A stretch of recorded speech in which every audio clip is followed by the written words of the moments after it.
It's red. Oh well. Make a character. I can always trim it after I'm done anyway. How are you? Good morning. We're gonna continue from.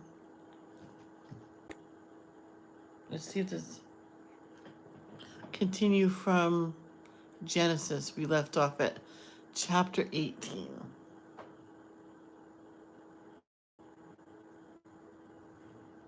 So, Taylor Swift's fans set off 2.3 magnitude swift quake during Seattle concert, says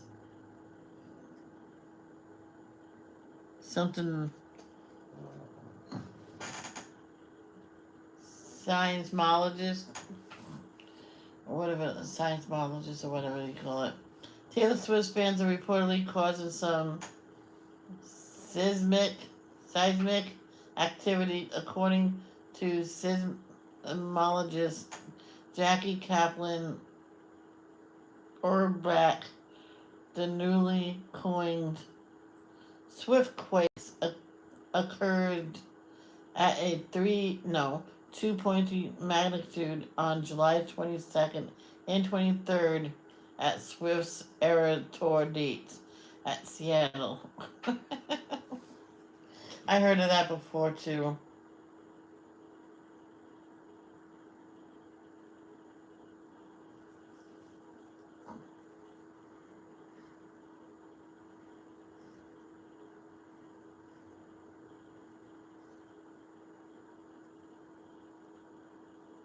Oh my gosh, she's gonna squeeze those. That's just basically it. So I'm a little late. I'm trying to get my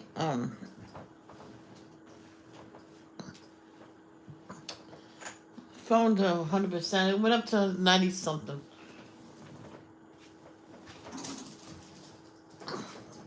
So I peaceful patterns because I know I have to finish that. I have no idea what page I was working on last week. So I don't think it matters what picture as long as it's appropriate. So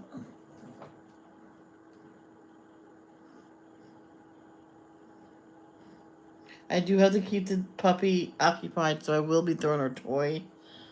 I don't think it matters. So did anybody see the new update to Twitter? It's just an X. Is it still called Twitter? You know what? I should send this out to people, share on Discord. You may never know. People might want to see this.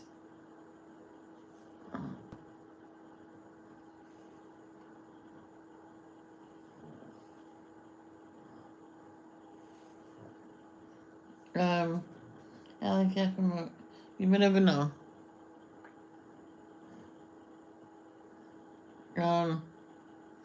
Oh, my old iPad, you have to keep going into it.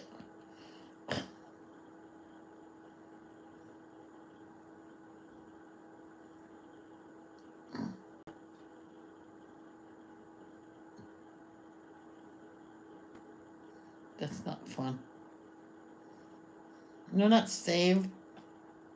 No, change. No, I don't want that saved in anything. Share. One more. I don't know why I share to this person. They don't come no more. You know what? It's their choice. At least.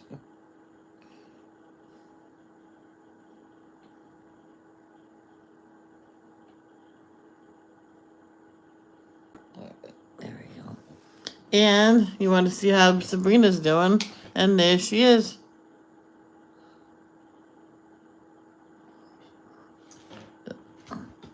She's living with her parents for now.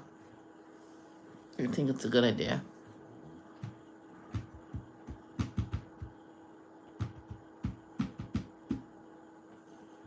This will be fun to do. Now, we're gonna stream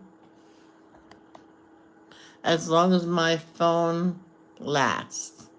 Okay, it was at 94 before. It's at 95 now. So I think it was at 94 before. So it's charging as I use it. So maybe it will last, okay?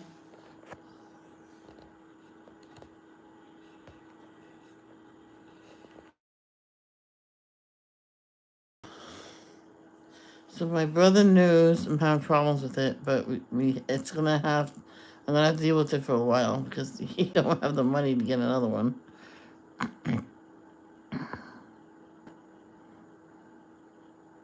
What? I'm gonna have to do a new video for. Well, you guys will get to see me do a video. I gotta do a new one. Yours video. No. Video.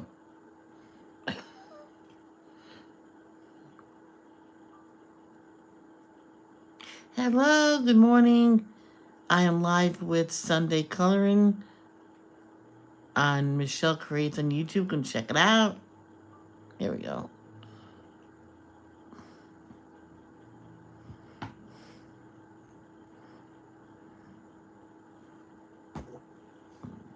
Hello, good morning. I am live with Sunday Coloring on. There we go. All shit out. All shit out. Did we use JW last one? But we're gonna use NLT this week. Well, use both.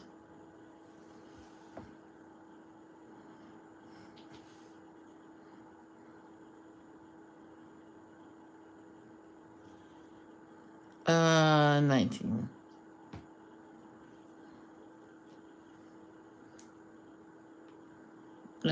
Play. Chapter 19. Sodom and Gomorrah destroyed.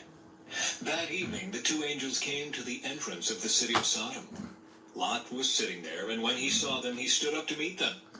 Then he welcomed them and bowed with his face to the ground. "My lords," he said, "come to my home to wash your feet and be my guests for the night. You may then get up early in the morning and be on your way again." "Oh, no," they replied. "We'll just spend the night out here in the city square." But Lot insisted. So at last they went home with him.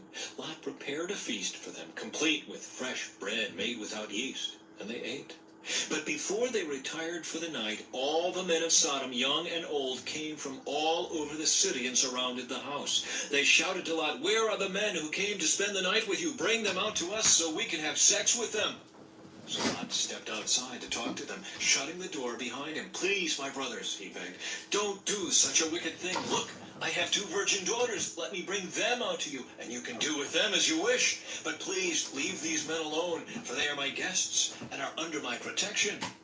"Stand back," they shouted. "This fella came to town as an outsider, and now he's acting like our judge. We'll treat you far worse than those other men." And they lunged toward Lot to break down the door. But the 2 angels reached out, pulled Lot into the house, and bolted the door. Then they blinded all the men, young and old, who were at the door of the house. So they gave up trying to get inside. Meanwhile, the angels questioned Lot. "Do you have any other relatives here in the city?" they asked. "Get them out of this place, your sons-in-law, sons, daughters, or anyone else. For we are about to destroy this city completely. The outcry against this place is so great it has reached the Lord, and he has sent us to destroy it." So Lot rushed out to tell his daughter's fiancés, "Quick, get out of the city. The Lord is about to destroy it." But the young men thought he was only joking. At dawn the next morning, the angels became insistent. "Hurry," they said to Lot. "Take your wife and your 2 daughters who are here. Get out right now, or you will be swept away in the destruction of the city." When Lot still hesitated, the angel seized his hand and the hands of his wife and 2 daughters and rushed them to safety outside the city, for the Lord was merciful. When they were safely out of the city, one of the angels ordered, "Run for your lives and don't look back or stop anywhere in the valley. Escape to the mountains or you will be swept away." "Oh, no, my lord," Lot begged. "You have been so gracious to me and saved my life, and you have shown such great kindness, but I cannot go to the mountains. Disaster would catch up to me there, and I would soon die. See, there is a small village nearby. Please, let me go there instead. Don't you see how small it is? Then my life will be saved." "All right," the angel said. "I will grant your request. I will not destroy the little village. But hurry, escape to it, for I can do nothing until you arrive there." This explains why that village was known as Zoar, which means little place. Lot reached the village just as the sun was rising over the horizon. Then the Lord rained down fire and burning sulfur from the sky on Sodom and Gomorrah. He utterly destroyed them, along with the other cities and villages of the plain, wiping out all the people and every bit of vegetation. But Lot's wife looked back as she was following behind him, and she turned into a pillar of salt. Abraham got up early that morning and hurried out to the place where he had stood in the Lord's presence. He looked out across the plain towards Sodom and Gomorrah and watched as columns of smoke rose from the cities like smoke from a furnace. But God had listened to Abraham's request and kept Lot safe, removing him from the disaster that engulfed the cities on the plain. Lot and his daughters. Afterward, Lot left Zoar because he was afraid of the people there, and he went to live in a cave in the mountains with his 2 daughters. One day, the older daughter said to her sister, "There are no men left anywhere in this entire area, so we can't get married like everyone else, and our father will soon be too old to have children. Come, let's get him drunk with wine, and then we will have sex with him. That way we will preserve our family line through our father." So that night, they got him drunk with wine, and the older daughter went in and had intercourse with her father. He was unaware of her lying down or getting up again. The next morning, the older daughter said to her younger sister, "I had sex with our father last night. Let's get him drunk with wine again tonight, and you go in and have sex with him. That way, we will preserve our family line through our father." So that night they got him drunk with wine again, and the younger daughter went in and had intercourse with him. As before, he was unaware of her lying down or getting up again. As a result, both of Lot's daughters became pregnant by their own father. When the older daughter gave birth to a son, she named him Moab. He became the ancestor of the nation now known as the Moabites. When the younger daughter gave birth to a son, she named him Ben-Ami. He became the ancestor of the nation now known as the Ammonites.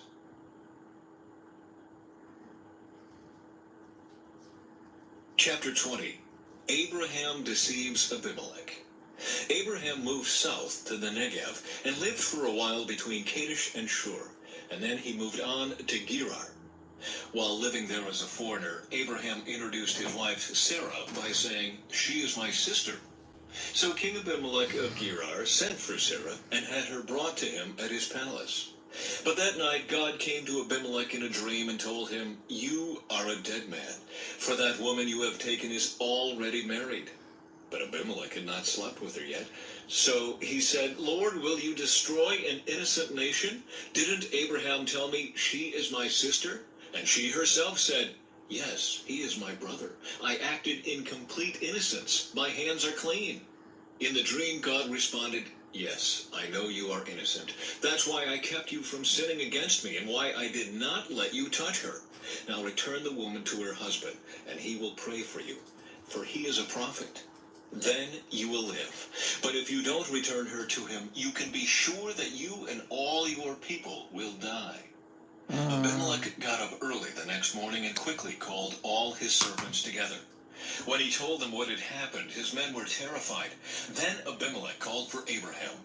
"What have you done to us?" he demanded. "What crime have I committed that deserves treatment like this, making me and my kingdom guilty of this great sin? No one should ever do what you have done. Whatever possessed you to do such a thing?" Abraham replied, "I thought, this is a godless place. They will want my wife and will kill me to get her. And she really is my sister, for we both have the same father, but different mothers. And I married her.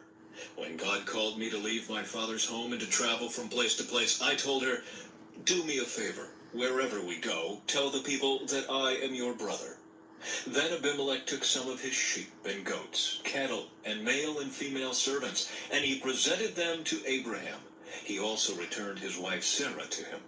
Then Abimelech said, "Look over my land and choose any place where you would like to live." And he said to Sarah, "Look, I am giving your brother 1,000 pieces of silver in the presence of all these witnesses. This is to compensate you for any wrong I may have done to you. This will settle any claim against me, and your reputation is cleared." Then Abraham prayed to God, and God healed Abimelech, his wife, and his female servants, so they could have children. For the Lord had caused all the women to be infertile because of what happened with Abraham's wife Sarah. Chapter 21. The birth of Isaac. The Lord kept his word and did for Sarah exactly what he had promised. She became pregnant, and she gave birth to a son for Abraham in his old age. This happened at just the time God had said it would. And Abraham named their son Isaac.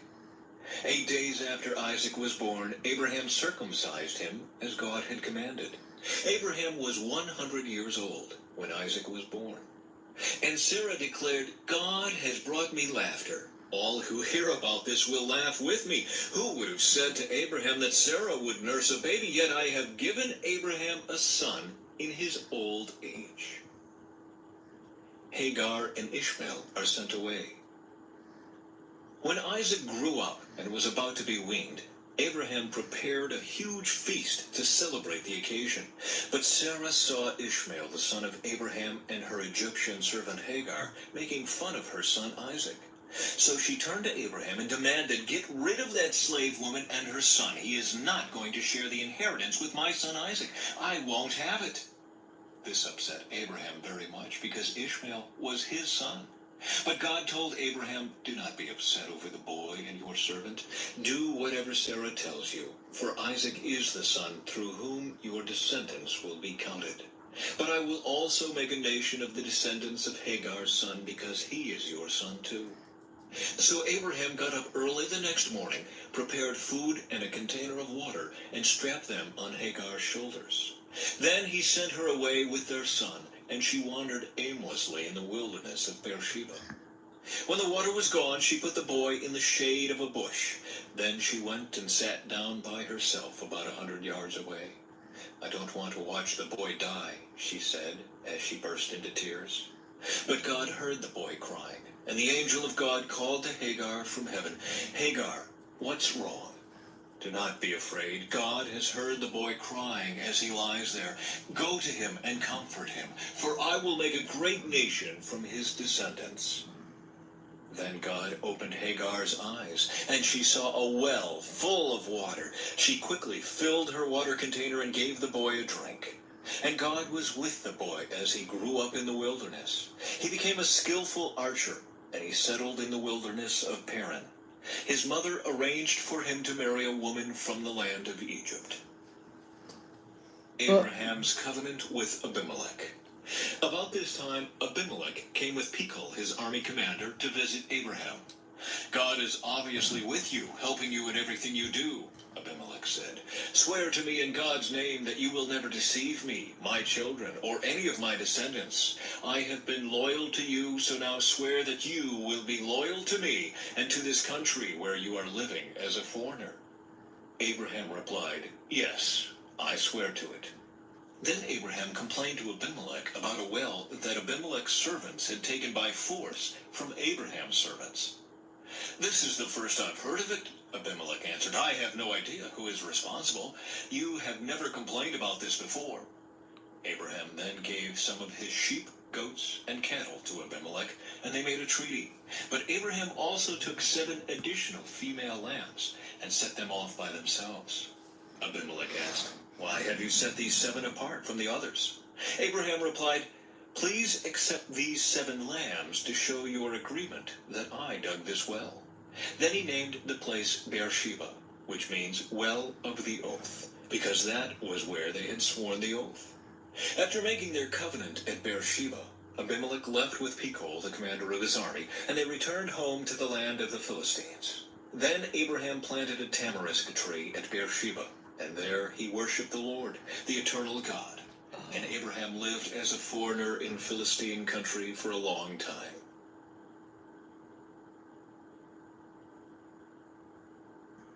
Chapter 22. Abraham's faith tested. Sometime later, God tested Abraham's faith. Abraham, God called. Yes, he replied, here I am. Take your son, your only son, yes, Isaac, whom you love so much, and go to the land of Moriah. Go and sacrifice him as a burnt offering on one of the mountains, which I will show you. The next morning, Abraham got up early. He saddled his donkey and took 2 of his servants with him, along with his son Isaac. Then he chopped wood for a fire for a burnt offering and set out for the place God had told him about. On the 3rd day of their journey, Abraham looked up and saw the place in the distance. Stay here with the donkey, Abraham told the servants. The boy and I will travel a little farther. We will worship there, and then we will come right back. So Abraham placed the wood for the burnt offering on Isaac's shoulders, while he himself carried the fire and the knife.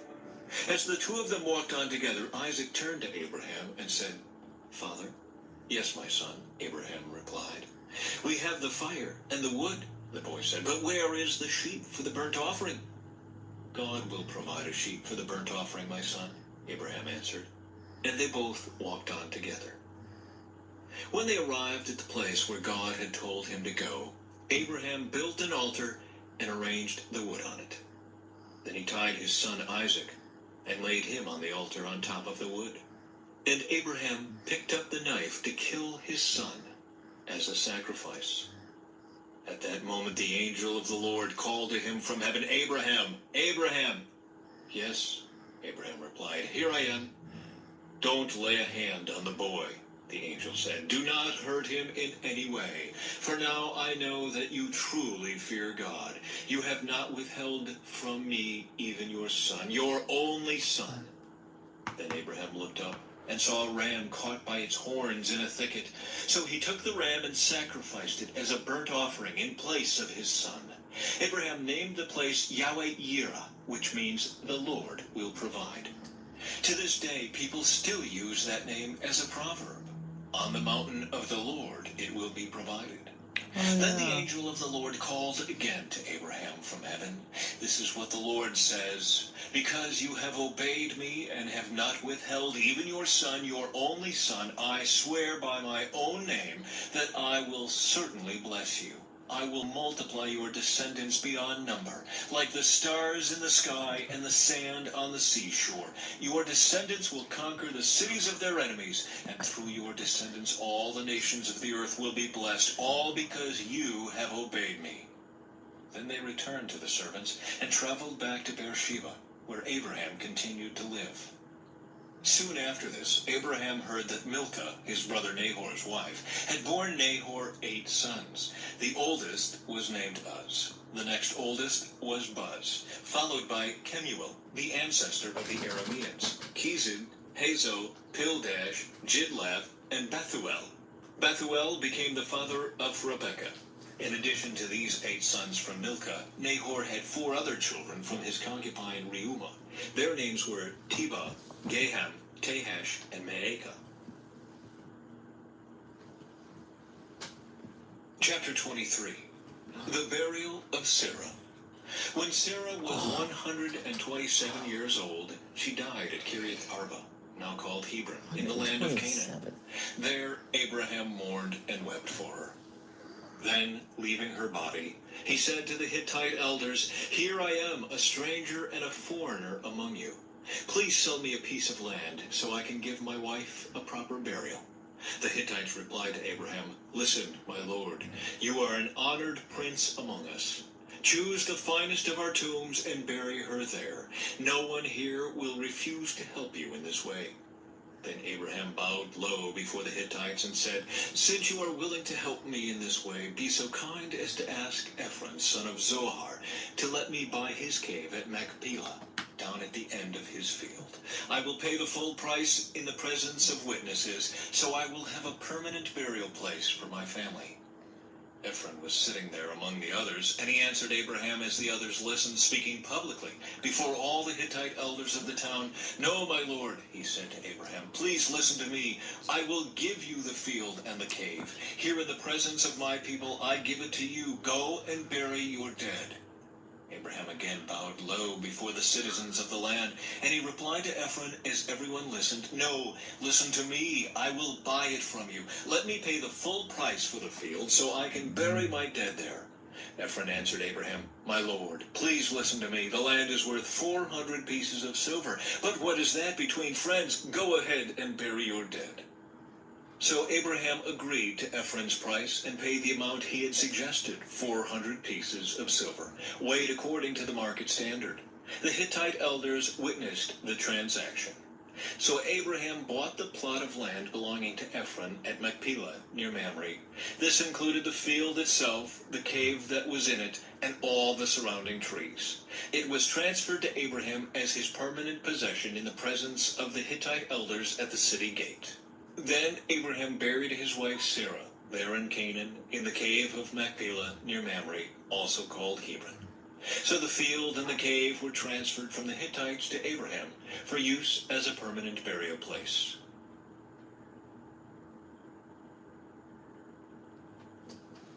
Chapter 24. Okay. A wife for Isaac. Abraham was now a very old man, and the Lord had blessed him in every way. One day Abraham said to his oldest servant, the man in charge of his household, "Take an oath by putting your hand under my thigh. Swear by the Lord, the God of heaven and earth, that you will not allow my son to marry one of these local Canaanite women. Go instead to my homeland, to my relatives, and find a wife there for my son Isaac." The servant asked, "But what if I can't find a young woman who is willing to travel so far from home? Should I then take Isaac there to live among your relatives in the land you came from?" "No," Abraham responded. "Be careful never to take my son there. For the Lord, the God of heaven, who took me from my father's house and my native land, solemnly promised to give this land to my descendants. He will send his angel ahead of you, and he will see to it that you find a wife there for my son. If she is unwilling to come back with you, then you are free from this oath of mine, but under no circumstances are you to take my son there." So the servant took an oath by putting his hand under the thigh of his master Abraham. He swore to follow Abraham's instructions. Then he loaded 10 of Abraham's camels with all kinds of expensive gifts from his master, and he traveled to distant Aram Naharaim. There he went to the town where Abraham's brother Nahor had settled. He made the camels kneel beside a well just outside the town. It was evening, and the women were coming out to draw water. "O Lord, God of my master Abraham," he prayed, "please give me success today and show unfailing love to my master Abraham. See, I am standing here beside this spring, and the young women of the town are coming out to draw water. This is my request. I will ask one of them, 'Please give me a drink from your jug.' If she says, 'Yes, have a drink and I will water your camels too,' let her be the one you have selected as Isaac's wife. This is how I will know that you have shown unfailing love to my master." Before he had finished praying, he saw a young woman named Rebekah coming out with her water jug on her shoulder. She was the daughter of Bethuel, who was the son of Abraham's brother Nahor and his wife Milcah. Rebekah was very beautiful and old enough to be married, but she was still a virgin. She went down to the spring, filled her jug, and came up again. Running over to her, the servant said, "Please, give me a little drink of water from your jug." "Yes, my lord," she answered. "Have a drink." And she quickly lowered her jug from her shoulder and gave him a drink. When she had given him a drink, she said, "I'll draw water for your camels too, until they have had enough to drink." So she quickly emptied her jug into the watering trough and ran back to the well to draw water for all his camels. The servant watched her in silence, wondering whether or not the Lord had given him success in his mission. Then at last, when the camels had finished drinking, he took out a gold ring for her nose and 2 large gold bracelets for her wrists. "Whose daughter are you?" he asked. "And please tell me, would your father have any room to put us up for the night?" "I am the daughter of Bethuel," she replied. "My grandparents are Nahor and Milcah. Yes, we have plenty of straw and feed for the camels. and we have room for guests." The man bowed low and worshipped the Lord. "Praise the Lord, the God of my master Abraham," he said. "The Lord has shown unfailing love and faithfulness to my master, for he has led me straight to my master's relatives."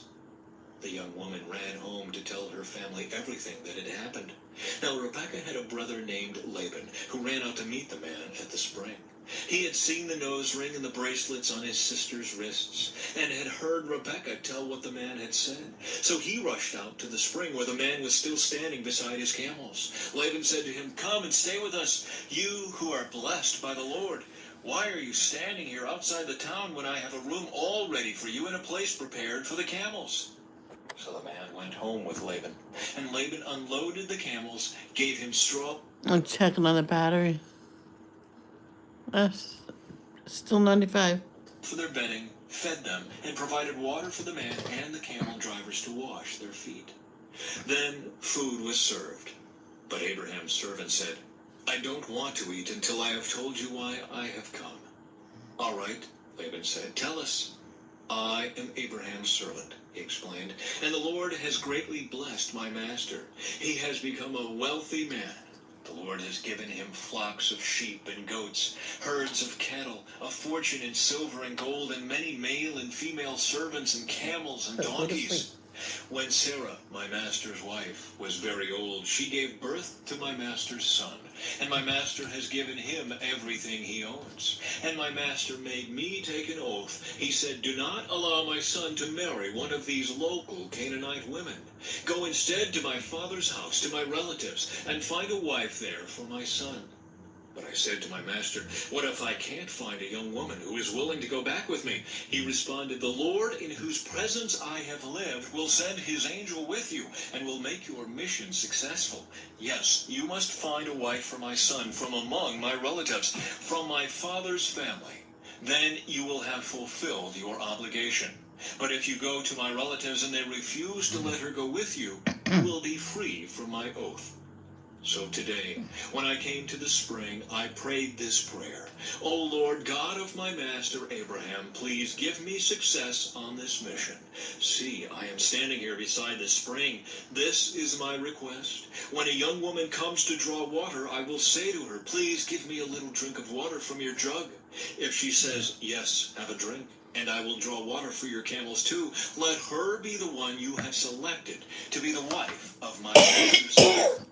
Before I had finished praying in my heart, I saw Rebekah coming out with her water jug on her shoulder. She went down to the spring and drew water.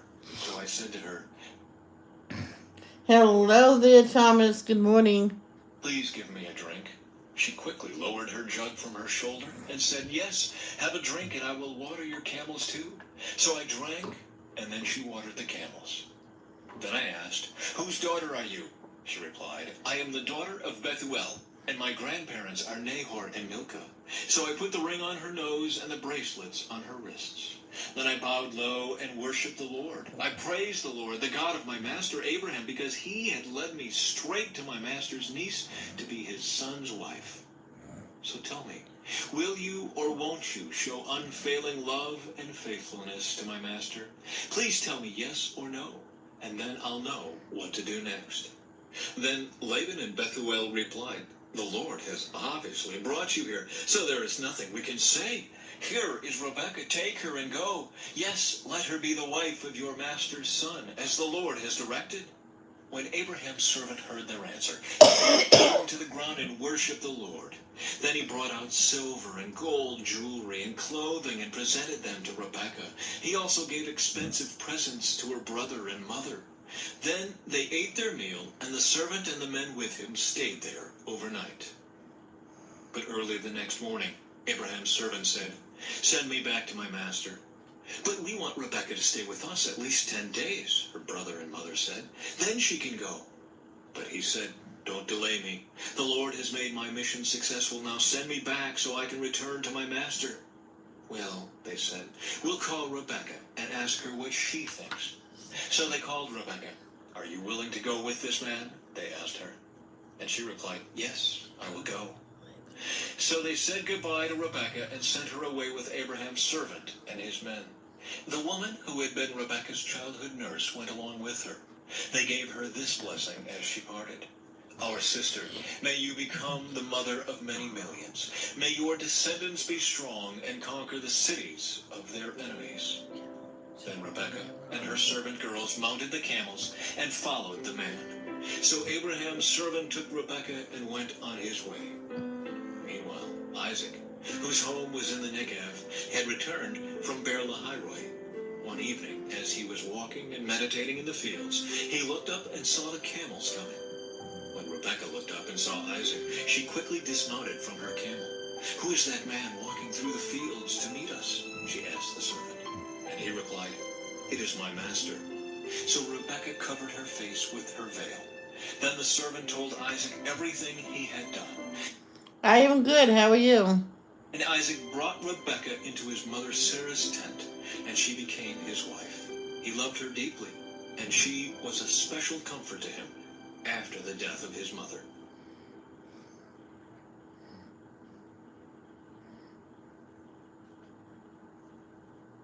Chapter 25.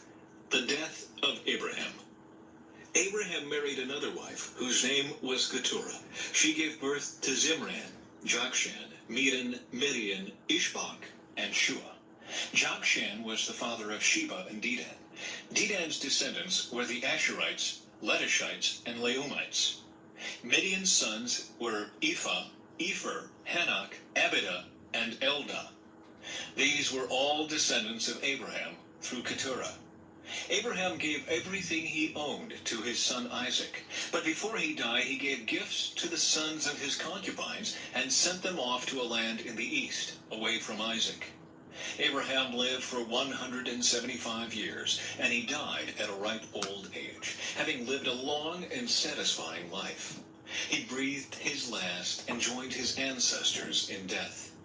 His sons Isaac and Ishmael buried him in the cave of Machpelah near Mamre, in the field of Ephron, son of Zohar the Hittite. This was the field Abraham had purchased from the Hittites, and where he had buried his wife Sarah. After Abraham's death, God blessed his son Isaac, who settled near Beer-lahai-roi in the Negev. Ishmael's descendants. This is the account of the family of Ishmael, the son of Abraham through Hagar, Sarah's Egyptian servant. Here is a list by their names and clans of Ishmael's descendants. The oldest was Nebaioth, followed by Kedar, Adbeel, Mibsam, Mishma, Duma, Massa, Hadad, Tema, Jetur, Naphish, and Kedemah. These 12 sons of Ishmael became the founders of 12 tribes named after them, listed according to the places they settled and camped.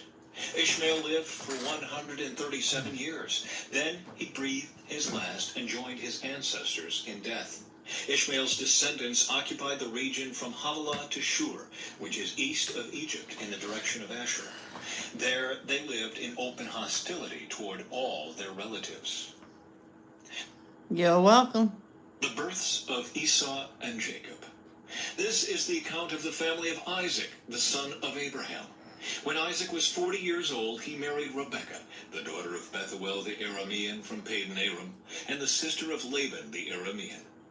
Isaac pleaded with the Lord on behalf of his wife, because she was unable to have children. The Lord answered Isaac's prayer, and Rebekah became pregnant with twins. But the two children struggled with each other in her womb, so she went to ask the Lord about it. "Why is this happening to me?" she asked. And the Lord told her, "The sons in your womb will become two nations. From the very beginning, the two nations will be rivals. One nation will be stronger than the other, and your older son will serve your younger son." And when the time came to give birth, Rebekah discovered that she did indeed have twins. The first one was very red at birth and covered with thick hair like a fur coat. So they named him Esau.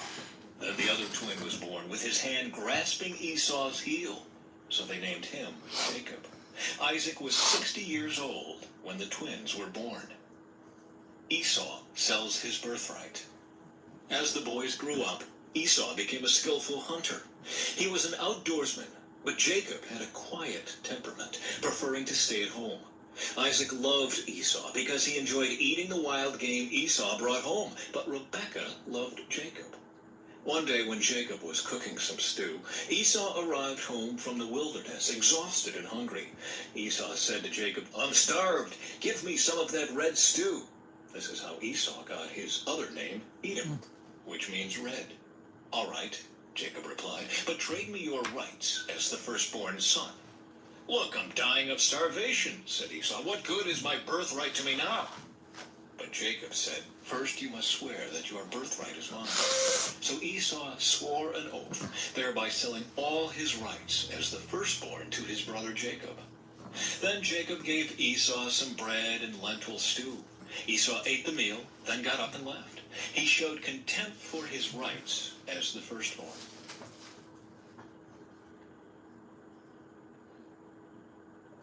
Chapter 26. Isaac deceives Abimelech. A severe famine now struck the land, as it happened before in Abraham's time. So Isaac moved to Gerar, where Abimelech, king of the Philistines, lived. The Lord appeared to Isaac and said, "Do not go down to Egypt, but do as I tell you. Live here as a foreigner in this land, and I will be with you and bless you. I hereby confirm that I will give all these lands to you and your descendants, just as I solemnly promised Abraham your father. I will cause your descendants to become as numerous as the stars of the sky, and I will give them all these lands. Go get a toy. And through your descendants, all the nations of the earth will be blessed. I will do this because Abraham..." Hold on, guys. I'm trying to keep my puppy occupied. Okay. Go get a toy. We'll throw. Go get a toy. "Listened to me and obeyed all my requirements, commands, decrees, and instructions." So Isaac stayed in Gerar. When the men who lived there asked Isaac about his wife, Rebekah, he said, "She is my sister." He was afraid to say, "She is my wife." He thought, "They will kill me to get her, because she is so beautiful." But some time later, Abimelech, king of the Philistines, looked out his window and saw Isaac caressing Rebekah. Immediately, Abimelech called for Isaac and exclaimed, "She is obviously your wife. Why did you say she is my sister?" "Because I was afraid someone would kill me to get her from me," Isaac replied. "How could you do this to us?" Abimelech exclaimed. "One of my people might easily have taken your wife and slept with her, and you would have made us guilty of great sin." Then Abimelech issued a public proclamation. "Anyone who touches this man or his wife will be put to death." Conflict over water rights. When Isaac planted his crops that year, he harvested 100 times more grain than he planted, for the Lord blessed him. He became a very rich man, and his wealth continued to grow. He acquired so many flocks of sheep and goats, herds of cattle, and servants that the Philistines became jealous of him. So the Philistines filled up all of Isaac's wells with dirt. These were the wells that had been dug by the servants of his father Abraham. Finally, Abimelech ordered Isaac to leave the country.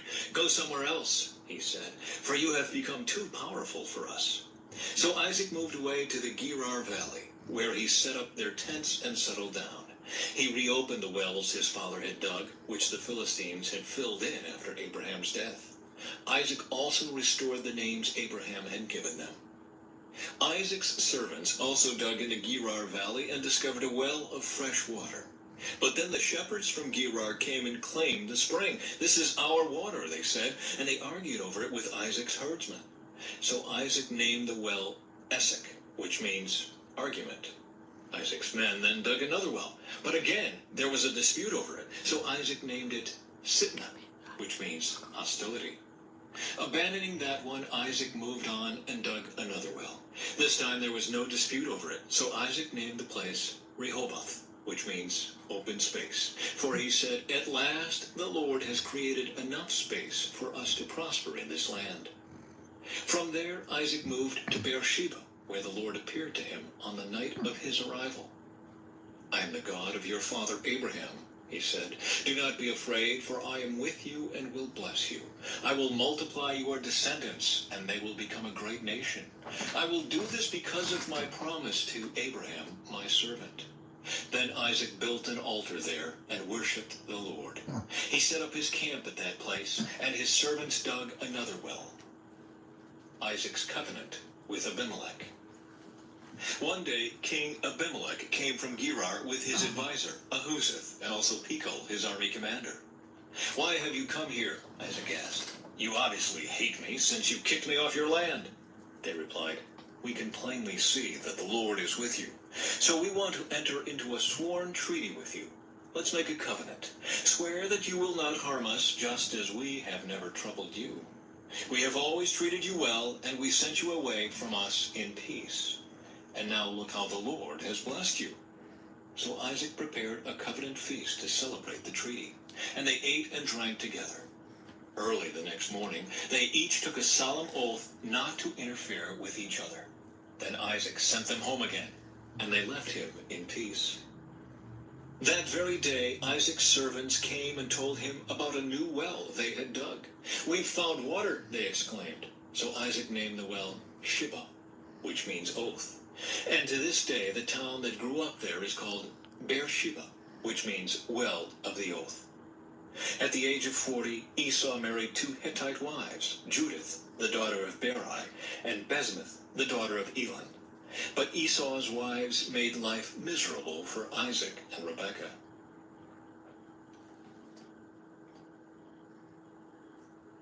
Chapter 27. Jacob steals Esau's blessing. One day when Isaac was old and turning blind, he called for Esau, his older son, and said, "My son." "Yes, father," Esau replied. "I am an old man now," Isaac said, "and I don't know when I may die. Take your bow and a quiver full of arrows, and go out into the open country to hunt some wild game for me. Prepare my favorite dish and bring it here for me to eat. Then I will pronounce the blessing that belongs to you, my firstborn son, before I die." But Rebekah overheard what Isaac had said to his son Esau. So when Esau left to hunt for the wild game, she said to her son Jacob, "Listen, I overheard your father say to Esau, 'Bring me some wild game and prepare me a delicious meal. Then I will bless you in the Lord's presence before I die. Now, my son, listen to me. Do exactly as I tell you. Go out to the flocks and bring me 2 fine young goats. I'll use them to prepare your father's favorite dish. Then take the food to your father so he can eat it and bless you before he dies.' But look," Jacob replied to Rebekah, "my brother Esau is a hairy man, and my skin is smooth. What if my father touches me? He'll see that I'm trying to trick him, and then he'll curse me instead of blessing me." But his mother replied, "Then let the curse fall on me, my son.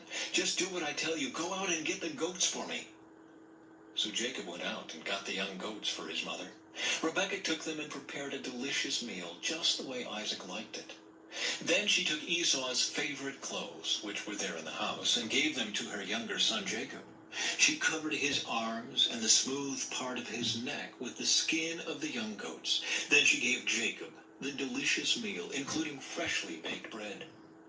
So Jacob took the food to his father. "My father?" he said. "Yes, my son," Isaac answered. "Who are you, Esau or Jacob?" Jacob replied, "It's Esau, your firstborn son. I've done as you told me. Here is the wild game. Now sit up and eat it, so you can give me your blessing." Throw. Go Isaac get a. asked, go "How get a did you toy." find it so quickly, my You wanna son?" play through? "The Lord, your God, put it in my path," Jacob replied. Then Isaac said to Jacob, "Come closer so I can touch you and make sure that you really are Esau." So Jacob went closer to his father, and Isaac touched him. "The voice is Jacob's, but the hands are Esau's," Isaac said. But he did not recognize Jacob because Jacob's hands felt hairy, just like Esau's. So Isaac prepared to bless Jacob. "But are you really my son Esau?" he asked. "Yes, I am," Jacob replied. Then Isaac said, "Now, my son, bring me the wild game. Let me eat it, and then I will give you my blessing." So Jacob took the food to his father, and Isaac ate it. He also drank the wine that Jacob served him. Then Isaac said to Jacob, "Please come a little closer and kiss me, my son." So Jacob went over and kissed him. And when Isaac caught the smell of his clothes, he was finally convinced, and he blessed his son. He said, "The smell of my son is like the smell of the outdoors, which the Lord has blessed. From the dew of heaven and the richness of the earth. May God always give you abundant harvests of grain and bountiful new wine. May many nations become your servants, and may they bow down to you. May you be the master over your brothers, and may your mother's sons bow down to you. All who curse you will be cursed, and all who bless you will be blessed. As soon as Isaac had finished blessing Jacob, and almost before Jacob had left his father, Esau returned from his hunt. Esau prepared a delicious meal and brought it to his father. Then he said, "Sit up, my father, and eat my wild game, so you can give me your blessing." But Isaac asked him, "Who are you?" Esau replied, "It's your son, your firstborn son Esau." Isaac began to tremble uncontrollably and said, "Then who just served me wild game? I have already eaten it, and I blessed him just before you came, and yes, that blessing must stand." When Esau heard his father's words, he let out a loud and bitter cry. "Oh, my father, what about me? Bless me too," he begged. But Isaac said, "Your brother was here, and he tricked me. He has taken away your blessing."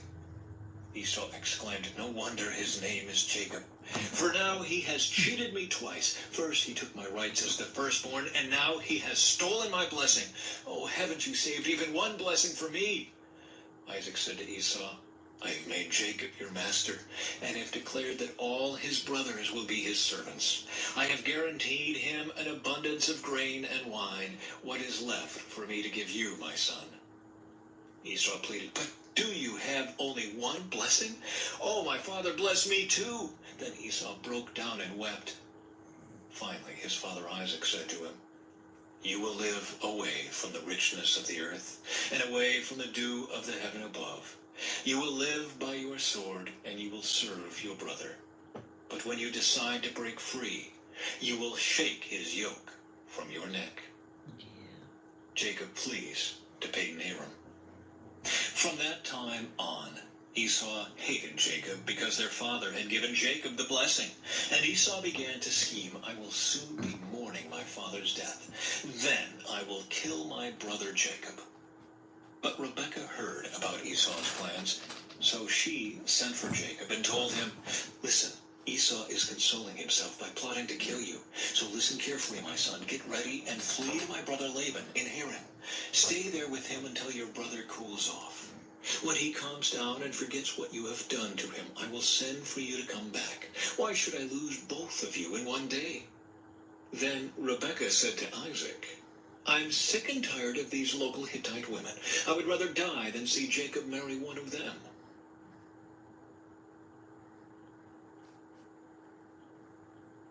Chapter 28. So Isaac called for Jacob, blessed him, and said, "You must not marry any of these Canaanite women. Instead, go at once to Padan-aram, to the house of your grandfather Bethuel, and marry one of your uncle Laban's daughters. May God Almighty bless you and give you many children, and may your descendants multiply and become many nations. May God pass on to you and your descendants the blessings he promised to Abraham. May you own this land where you are now living as a foreigner, for God gave this land to Abraham." So Isaac sent Jacob away, and he went to Padan-aram to stay with his uncle Laban, his mother's brother, the son of Bethuel the Aramean. Esau knew that his father Isaac had blessed Jacob and sent him to Padan-aram to find a wife, and that he had warned Jacob, "You must not marry a Canaanite woman." He also knew that Jacob had obeyed his parents and gone to Padan-aram. It was now very clear to Esau that his father did not like the local Canaanite women. So Esau visited his uncle Ishmael's family and married one of Ishmael's daughters in addition to the wives he already had. His new wife's name was Mahalath. She was the sister of Nebaioth and the daughter of Ishmael, Abraham's son. Jacob's dream at Bethel.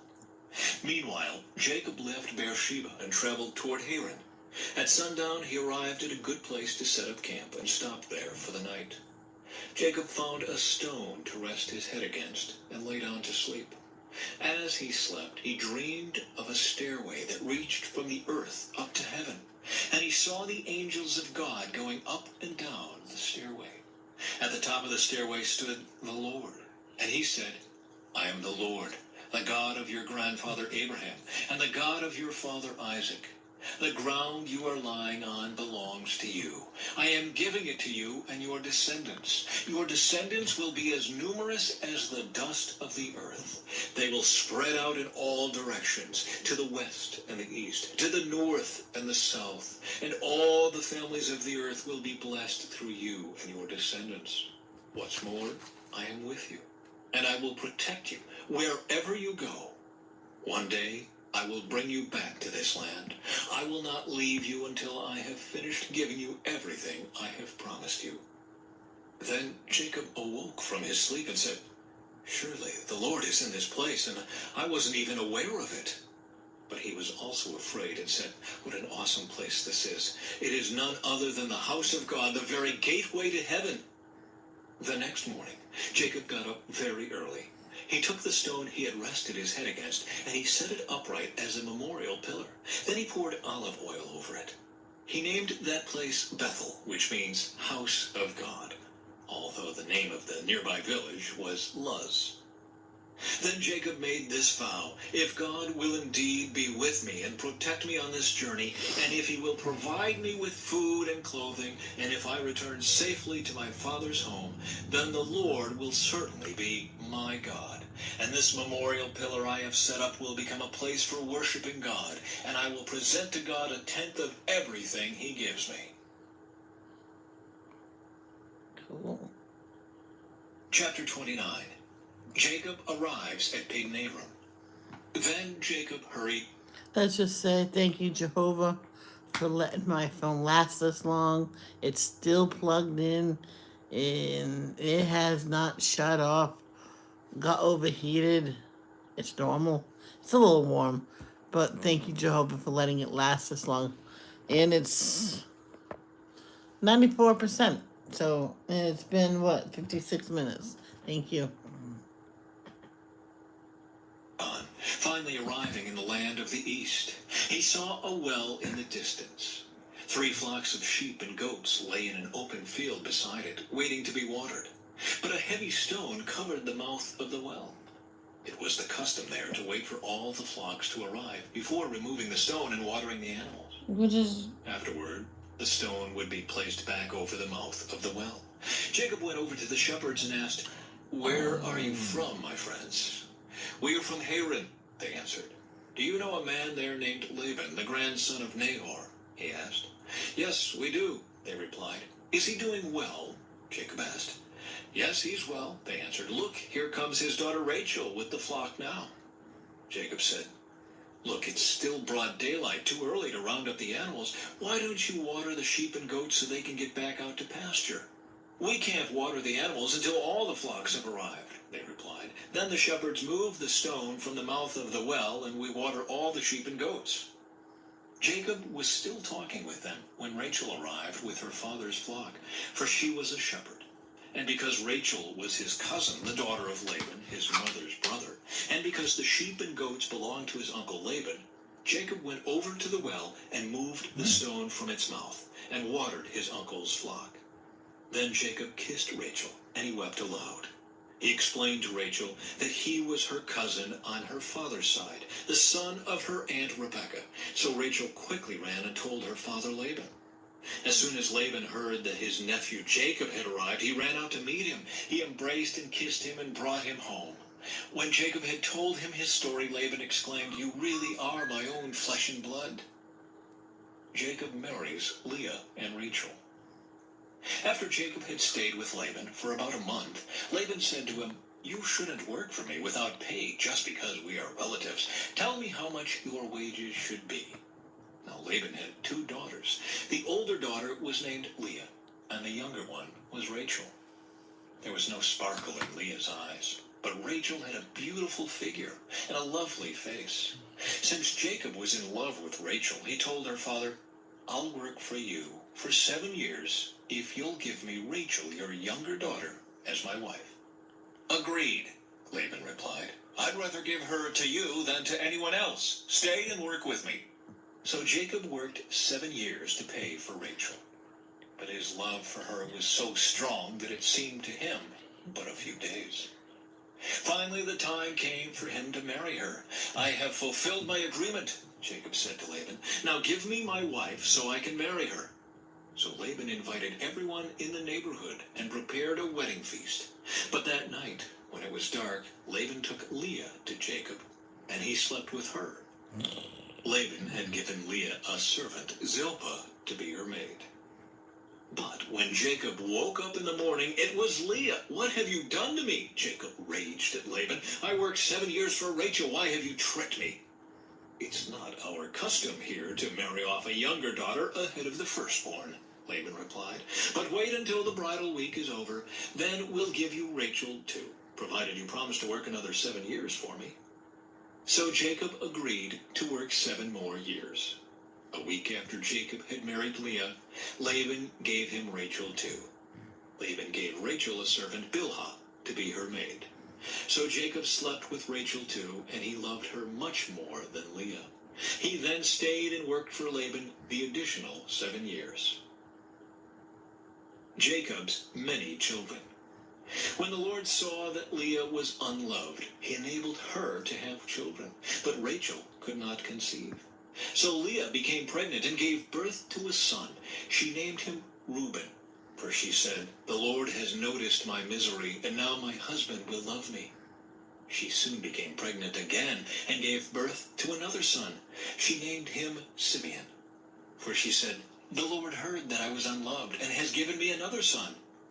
Then she became pregnant a third time and gave birth to another son. She named him Levi, for she said, surely this time my husband will feel affection for me, since I have given him 3 sons. Once again, Leah became pregnant and gave birth to another son. She named him Judah, for she said, now I will praise the Lord. And then she stopped having children. How about this? Let's see if this will work. It's hard holding a puppy and to put these pens back. Chapter 30. When Rachel saw that she wasn't having any children for Jacob, she became jealous of her sister. She pleaded with Jacob, give me children or I'll die. Then Jacob became furious with Rachel. Am I God? He asked. He's the one who has kept you from having children. Then Rachel told him, take my maid Bilhah and sleep with her. She will bear children for me, and through her I can have a family too. So Rachel gave her servant Bilhah to Jacob as a wife, and he slept with her. Bilhah became pregnant and presented him with a son. Rachel named him Dan, for she said, God has vindicated me. He has heard my request and given me a son. Then Bilhah became pregnant again and gave Jacob a second son. Rachel named him Naphtali, for she said, I have struggled hard with my sister, and I'm winning. Meanwhile, Leah realized that she wasn't getting pregnant anymore, so she took her servant Zilpah and gave her to Jacob as a wife. Soon Zilpah presented him with a son. Leah named him Gad, for she said, how fortunate I am. Then Zilpah gave Jacob a second son, and Leah named him Asher, for she said, what joy is mine! Now the other women will celebrate with me. One day during the wheat harvest, Reuben found some mandrakes growing in a field and brought them to his mother Leah. Rachel begged Leah, please give me some of your son's mandrakes. But Leah angrily replied, wasn't it enough that you stole my husband? Now will you steal my son's mandrakes too? Rachel answered, I will let Jacob sleep with you tonight if you give me some of the mandrakes. So that evening, as Jacob was coming home from the fields, Leah went out to meet him. You must come and sleep with me tonight, she said. I have paid for you with some mandrakes that my son found. So that night, he slept with Leah. And God answered Leah's prayers. She became pregnant again and gave birth to a 5th son for Jacob. She named him Issachar, for she said, God has rewarded me for giving my servant to my husband as a wife. Then Leah became pregnant again and gave birth to a 6th son for Jacob. She named him Zebulun, for she said, God has given me a good reward. Now my husband will treat me with respect, for I have given him 6 sons. Later, she gave birth to a daughter and named her Dinah. Then God remembered Rachel's plight and answered her prayers by enabling her to have children. She became pregnant and gave birth to a son. God has removed my disgrace, she said, and she named him Joseph. For she said, "May the Lord add yet another son to my family." Jacob's wealth increases. Soon after Rachel had given birth to Joseph, Jacob said to Laban, "Please release me so I can go home to my own country. Let me take my wives and children, for I have earned them by serving you, and let me take my wife. You certainly know how hard I have worked for you." "Please, listen to me," Laban replied. "I have become wealthy, for the Lord has blessed me because of you. Tell me how much I owe you. Whatever it is, I'll pay it." Jacob replied, "You know how hard I've worked for you, and how your flocks and herds have grown under my care. You had little indeed before I came, but your wealth has increased enormously. The Lord has blessed you through everything I've done. But now, what about me? When can I start providing for my own family?" "What wages do you want?" Laban asked again. Jacob replied, "Don't give me anything. Just do this one thing, and I'll continue to tend and watch over your flocks. Let me inspect your flocks today and remove all the sheep and goats that are speckled or spotted, along with all the black sheep. Give these to me as my wages. In the future, when you check on the animals you have given me as my wages, you'll see that I have been honest. If you find in my flock any goats without speckles or spots, or any sheep that are not black, you will know that I have stolen them from you." "All right," Laban replied. "It will be as you say." But that very day Laban went out and removed the male goats that were streaked and spotted, all the female goats that were speckled and spotted or had white patches, and all the black sheep. He placed them in the care of his own sons, who took them a 3 days' journey from where Jacob was. Meanwhile, Jacob stayed and cared for the rest of Laban's flock. Then Jacob took some fresh branches from poplar, almond, and plane trees and peeled off strips of bark, making white streaks on them. Then he placed these peeled branches in the watering troughs where the flocks came to drink, for that was where they mated. And when they mated in front of the white streaked branches, they gave birth to young that were streaked, speckled, and spotted.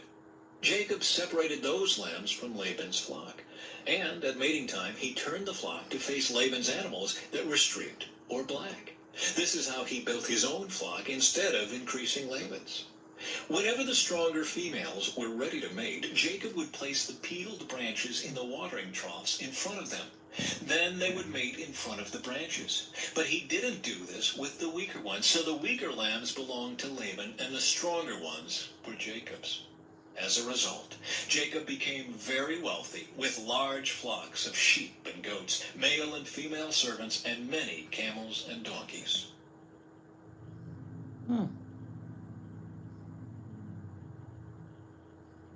Chapter 31. Jacob flees from Laban. But Jacob soon learned that Laban's sons were grumbling about him. "Jacob has robbed our father of everything," they said.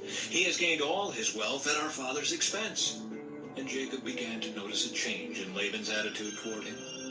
Then the Lord said to Jacob, "Return to the land of your father and grandfather, and to your relatives there, and I will be with you." So Jacob called Rachel and Leah out to the field where he was watching his flock. He said to them, "I have noticed that your father's attitude toward me has changed, but the God of my father has been with me. You know how hard I have worked for your father, but he has cheated me, changing my wages 10 times. But God has not allowed him to do me any harm. For if he said, 'The speckled animals will be your wages,' the whole flock began to produce speckled young. And when he changed his mind and said, 'The striped animals will be your wages,' then the whole flock produced striped young. In this way God has taken your father's animals and given them to me." One time during the mating season, I had a dream and saw that the male goats mating with the females were streaked, speckled, and spotted. Then in my dream, the angel of God said to me, "Jacob." And I replied, "Yes, here I am." The angel said, "Look up, and you will see that only the streaked, speckled, and spotted males are mating with the females of your flock. For I have seen how Laban has treated you. I am the God who appeared to you at Bethel, the place where you anointed the pillar of stone and made your vow to me. Now get ready and leave this country and return to the land of your birth." Rachel and Leah responded, "That's fine with us. We won't inherit any of our father's wealth anyway. He has reduced our rights to those of foreign women, and after he sold us, he wasted the money you paid him for us. All the wealth God has given you from our father legally belongs to us and our children. So go ahead and do whatever God has told you. So Jacob put his wives and children on camels, and he drove all his livestock in front of him. He packed all the belongings he had acquired in Padan-aram and set out for the land of Canaan, where his father Isaac lived. At the time they left, Laban was some distance away, shearing his sheep. Rachel stole her father's household idols and took them with her. Jacob outwitted Laban the Aramean, for they set out secretly and never told Laban they were leaving. So Jacob took all his possessions with him and crossed the Euphrates River, heading for the hill country of Gilead. Laban pursues Jacob. 3 days later, Laban was told that Jacob had fled. So he gathered a group of his relatives and set out in hot pursuit. He caught up with Jacob 7 days later in the hill country of Gilead. But the previous night, God had appeared to Laban the Aramean in a dream and told him, "I'm warning you, leave Jacob alone." Laban caught up with Jacob as he was camped in the hill country of Gilead, and he set up his camp not far from Jacob's. "What do you mean by stealing away like this?" Laban demanded. "How dare you drag my daughters away like prisoners of war? Why did you slip away secretly? Why did you steal away? And why didn't you say you wanted to leave? I would have given you a farewell feast with singing and music, accompanied by tambourines and harps. Why didn't you let me kiss my daughters and grandchildren and tell them goodbye? You have acted very foolishly. I could destroy you, but the God of your father appeared to me last night and warned me, leave Jacob alone. I can understand your feeling that you must go, and your intense longing for your father's home, but why have you stolen my gods?" "I rushed away because I was afraid," Jacob answered. "I thought you would take your daughters from me by force. But as for your gods, see if you can find them, and let the person who has taken them die. And if you find anything else that belongs to you, identify it before all these relatives of ours, and I will give it back." But Jacob did not know that Rachel had stolen the household idols. Laban went first into Jacob's tent to search there, then into Leah's, and then the tents of the 2 servant wives. But he found nothing. Finally, he went into Rachel's tent. But Rachel had taken the household idols and hidden them in her camel's saddle, and now she was sitting on them. When Laban had thoroughly searched her tent without finding them, she said to her father, "Please, sir, forgive me if I don't get up for you. I'm having my monthly period." So Laban continued his search, but he could not find the household idols. Then Jacob became very angry, and he challenged Laban. "What's my crime?" he demanded. "What have I done wrong to make you chase after me as though I were a criminal? You have rummaged through everything I own. Now show me what you've found that belongs to you. Set it out here in front of us before our relatives for all to see. Let them judge between us. For 20 years I have been with you, caring for your flocks. In all that time your sheep and goats never miscarried. In all those years I never used a single ram of yours for food. If any were attacked and killed by wild animals, I never showed you the carcass and asked you to reduce the count of your flock. No, I took the loss myself. You made me pay for every stolen animal, whether it was taken in broad daylight or in the dark of night. I worked for you through the scorching heat of the day and through cold and sleepless nights. Yes, for 20 years I slaved in your house. I worked for 14 years earning your 2 daughters, and then 6 more years for your flock. And you changed my wages 10 times. In fact, if the God of my father had not been on my side, the God of Abraham and the fearsome God of Isaac, you would have sent me away empty-handed. But God has seen your abuse and my hard work. That is why he appeared to you last night and rebuked you." Jacob's treaty with Laban. Then Laban replied to Jacob, "These women are my daughters, these children are my grandchildren, and these flocks are my flocks. In fact, everything you see is mine. But what can I do now about my daughters and their children? So come, let's make a covenant, you and I, and it will be a witness to our commitment." So Jacob took a stone and set it up as a monument. Then he told his family members, "Gather some stones." So they gathered stones and piled them in a heap. Then Jacob and Laban sat down beside the pile of stones to eat a covenant meal. To commemorate the event, Laban called the place Jegar Sahadutha, which means witness pile in Aramaic, and Jacob called it Galid, which means witness pile in Hebrew. Then Laban declared, "This pile of stones will stand as a witness to remind us of the covenant we have made today." This explains why it was called Galid, witness pile. But it was also called Mitzpah, which means watchtower. For Laban said, "May the Lord keep watch between us to make sure that we keep this covenant when we are out of each other's sight. If you mistreat my daughters, or if you marry other wives, God will see it even if no one else does. He is a witness to this covenant between us." "See this pile of stones," Laban continued, "and see this monument I have set between us. They stand between us as witnesses of our vows. I will never pass this pile of stones to harm you, and you must never pass these stones or this monument to harm me. I call on the God of our ancestors, the God of your grandfather Abraham and the God of my grandfather Nahor, to serve as a judge between us." So Jacob took an oath before the fearsome God of his father Isaac to respect the boundary line. Then Jacob offered a sacrifice to God there on the mountain and invited everyone to a covenant feast. After they had eaten, they spent the night on the mountain. Laban got up early the next morning, and he kissed his grandchildren and his daughters and blessed them. Then he left and returned home. Mm.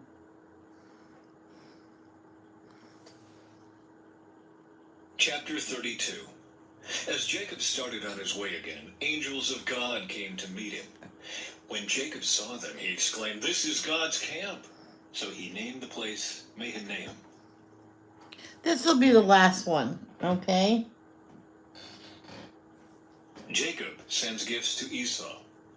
Then Jacob sent messengers ahead to his brother Esau, who was living in the region of Seir in the land of Edom. He told them, "Give this message to my master Esau. Humble greetings from your servant Jacob.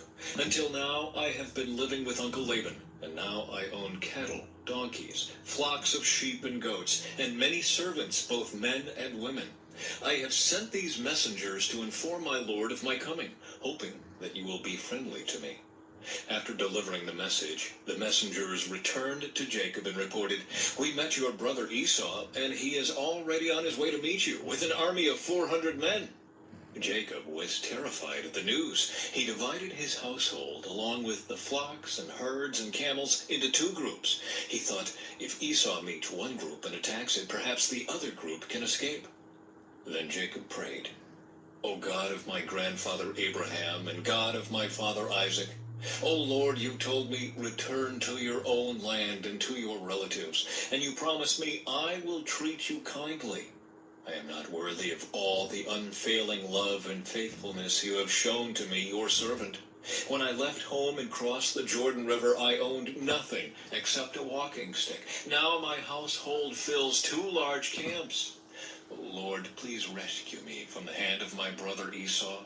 I am afraid that he is coming to attack me, along with my wives and children.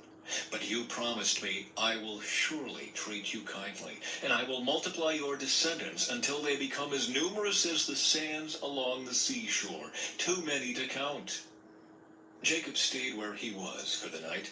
Then he selected these gifts from his possessions to present to his brother Esau: 200 female goats, 20 male goats, 200 ewes, 20 rams, 30 female camels with their young, 40 cows, 10 bulls, 20 female donkeys, and 10 male donkeys.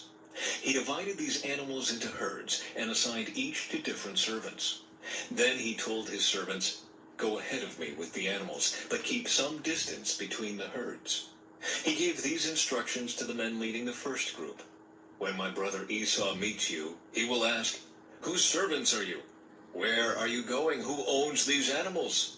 You must reply, 'They belong to your servant Jacob, but they are a gift for his master Esau. Look, he is coming right behind us.'" Jacob gave the same instructions to the second and third herdsmen, and to all who followed behind the herds. "You must say the same thing to Esau when you meet him. And be sure to say, 'Look, your servant Jacob is right behind us.'" Jacob thought, "I will try to appease him by sending gifts ahead of me. When I see him in person, perhaps he will be friendly to me." So the gifts were sent on ahead, while Jacob himself spent that night in the camp. Jacob wrestles with God. During the night, Jacob got up and took his 2 wives, his 2 servant wives, and his 11 sons, and crossed the Jabbok River with them. After taking them to the other side, he sent over all his possessions. This left Jacob all alone in the camp. And a man came and wrestled with him until the dawn began to break. When the man saw that he would not win the match, he touched Jacob's hip and wrenched it out of its socket. Then the man said, "Let me go, for the dawn is breaking." But Jacob said, "I will not let you go unless you bless me." "What is your name?" the man asked. He replied, "Jacob." "Your name will no longer be Jacob," the man told him. "From now on, you will be called Israel. Yes. Because you have fought with God and with men and have won." "Please tell me your name," Jacob said. "Why do you want to know my name?" the man replied. Then he blessed Jacob there.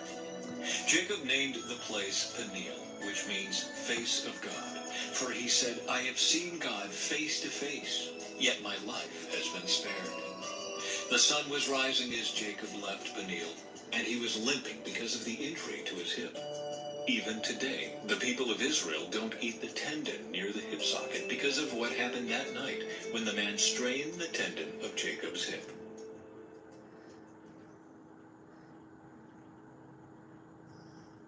Chapter 33. Jacob and Esau make peace. Then Jacob looked up and saw Esau coming with his 400 men. So he divided the children among Leah, Rachel, and his 2 servant wives. He put the servant wives and their children at the front, Leah and her children next, and Rachel and Joseph last. Then Jacob went on ahead. As he approached his brother, he bowed to the ground 7 times before him. Then Esau ran to meet him and embraced him, threw his arms around his neck and kissed him, and they both wept. Then Esau looked at the women and children and asked, "Who are these people with you?" "These are the children God has graciously given to me, your servant," Jacob replied. Then the servant wives came forward with their children and bowed before him.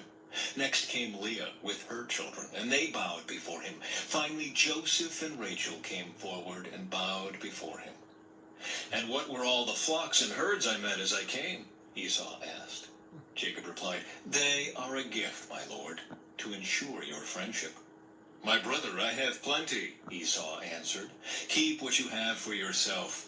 But Jacob insisted, "No, if I have found favor with you, please accept this gift from me. And what a relief to see your friendly smile.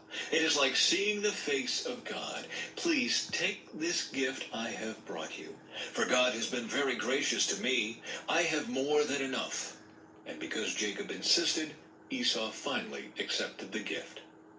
"Well," Esau said, "let's be going. I will lead the way." But Jacob replied, "You can see, my lord, that some of the children are very young, and the flocks and herds have their young too. If they are driven too hard, even for one day, all the animals could die. Please, my lord, go ahead of your servant. We will follow slowly at a pace that is comfortable for the livestock and the children. I will meet you at Seir." "All right," Esau said, "but at least let me assign some of my men to guide and protect you." Jacob responded, "That's not necessary. It's enough that you've received me warmly, my lord." So Esau turned around and started back to Seir that same day. Jacob, on the other hand, traveled on to Succoth. There he built himself a house and made shelters for his livestock. That is why the place was named Succoth, which means shelters. Later, having traveled all the way from Padan Aram, Jacob arrived safely at the town of Shechem in the land of Canaan. There he set up camp outside the town. Jacob bought the plot of land where he camped from the family of Hamor, the father of Shechem, for 100 pieces of silver. And there he built an altar and named it El Elohe Israel. All right, there's one person here or 2 people. Do you want to hear more of this? You want to hear one more? If no one answers, I'll take that as no more. Do you want to hear one more chapter?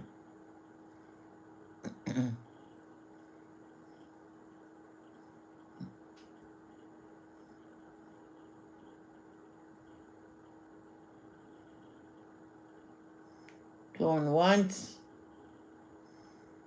Going twice. 3 times a lady. Oh. Okay, then we will be back later on today. But Sunday coloring will continue next Sunday. And we'll continue on Genesis chapter 34.